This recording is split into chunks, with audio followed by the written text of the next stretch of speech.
គណៈបកប្រជាជនកម្ពុជាខេត្តកំពង់ចាមរົບខួបអនុស្សាវរីយ៍លើកទី74ថ្ងៃបង្កើតគណៈបកប្រជាជនកម្ពុជាថ្ងៃទី28មិថុនាឆ្នាំ1951 28មិថុនា2025នៅព្រឹកថ្ងៃទី28មិថុនាឆ្នាំ2025នេះឯកឧត្តមអ៊ុនចន្ទដាសមាជិកគណៈកម្មាធិការកណ្ដាលគណៈបកប្រជាជនកម្ពុជាប្រធានគណៈកម្មាធិការគណៈបកខេត្តកំពង់ចាមបានអញ្ជើញជាអធិបតីក្នុងពិធីអបអរសាទរខួបអនុស្សាវរីយ៍លើកទី74នៃថ្ងៃបង្កើតគណៈបកប្រជាជនកម្ពុជាទី28មិថុនា1951ថ្ងៃទី28មិថុនា2025ស្ថិតនៅមន្ទីរគណៈបកខេត្តកំពង់ចាមពិធីនេះក៏មានការអញ្ជើញចូលរួមពីសំណាក់ឯកឧត្តមអនុប្រធានគណៈបកខេត្តឯកឧត្តមសមាជិកគណៈកម្មាធិការអចិន្ត្រៃយ៍ឯកឧត្តមលោកជំទាវសមាជិកអចិន្ត្រៃយ៍និងលោកស្រីសមាជិកសមាជិកាបកមន្ទីរអង្គភាពក្នុងស្រុកព្រមទាំងសមាជិកសមាជិកាជាច្រើនរូបទៀតបន្ទាប់ពីអញ្ជើញ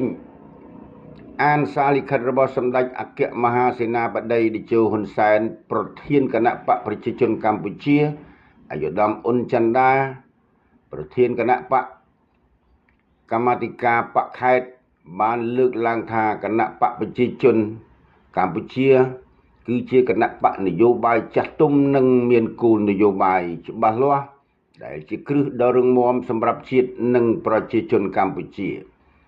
ឆ្លងកាត់រយៈពេល74ឆ្នាំមកនេះការពិតជាក់ស្ដែងបានបង្ហាញច្បាស់ថាគណៈបកប្រជាជនកម្ពុជាគឺជាកម្លាំងនយោបាយតែមួយគត់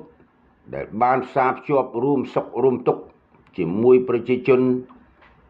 នៅគ្រប់កលៈទេសៈដោយប្រកាន់ខ្ជាប់នៅគោលបំណងនិងឧត្តមគតិរបស់ខ្លួនគឺប្រមូលកម្លាំងប្រជាជាតិទាំងមូលដោយមិនប្រកាន់ពូជសាសន៍ពណ៌សម្បោរភេទភាសាជំនឿសាសនានិន្នាការនយោបាយអតីតកាលឬឋានៈសង្គម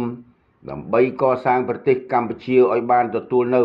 ករាជ្យសន្តិភាពសេរីភាពប្រជាធិបតេយ្យអព្យាក្រឹតនិងវឌ្ឍនភាពសង្គមជាពិសេសបន្ទាប់ពីសម្រាប់បានជ័យជំនះជាប្រវត្តិសាស្ត្ររបស់របបប្រល័យជូរសាសន៍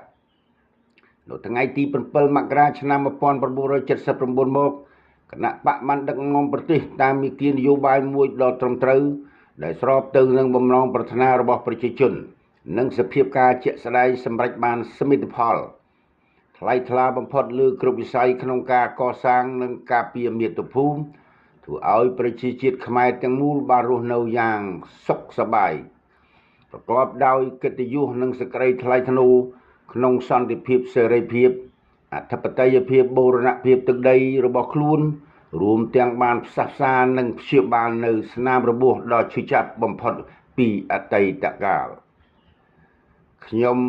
សន្ទរិនធ្វើសេចក្តីរាយការណ៍